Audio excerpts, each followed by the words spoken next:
जामताड़ा से बड़ी खबर। पूर्व सांसद फुरकान अंसारी का बीजेपी पर तीखा हमला।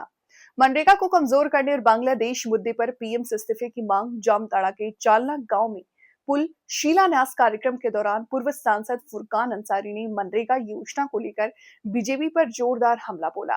उन्होंने कहा कि बीजेपी महात्मा गांधी के नाम से दुश्मनी रखती है और इसी वजह से मनरेगा को कमजोर किया जा रहा है। उनका आरोप है कि गांधी का नाम हटाकर गांव के गरीबों और महिलाओं से रोजगार छीना जा रहा है।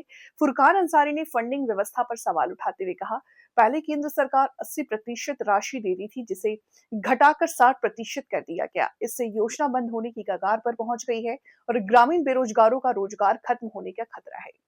साथ ही उन्होंने बांग्लादेश में हिंदुओं की हत्या के मुद्दे पर केंद्र सरकार को घेरते हुए प्रधानमंत्री नरेंद्र मोदी से इस्तीफा की मांग की।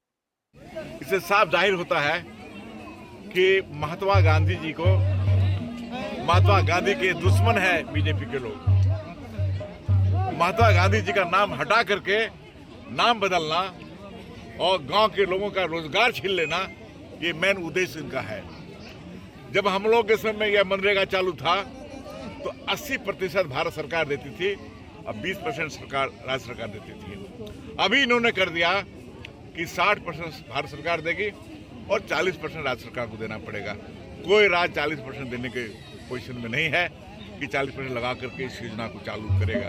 इसका मतलब हुआ कि ग्रामीण क्षेत्र के जो रोजगार लोग हैं, बेरोजगार लड़के लोग हैं, जो महिलाएं हैं, हमारे जो रोजगार कमा के खाते थे, उनके सारी रोजगार को छीन लो और महात्मा गांधी जी के दुश्मन है। ये महात्मा गांधी का जो प्रोग्राम योजना था उसको इन्होंने समाप्त किया है। दूसरी बात मैं ये कहना चाहता हूँ कि कल फिर बांग्लादेश में एक हिंदू भाई का हत्या हुई है। भारत सरकार फेल है, मोदी फेल है, तो झूठा हिंदू प्रेमी कहलाता है ये। आप भारत सरकार हैं, आपकी विदेश नीति क्या है, आपका पड़ोसियों से क्या संबंध है, आप क्यों नहीं रोक पाते हैं? क्यों नहीं रोक पाए अभी तक आप? ये आपकी विफलता है, भारत सरकार की विफलता है, मोदी की विफलता है।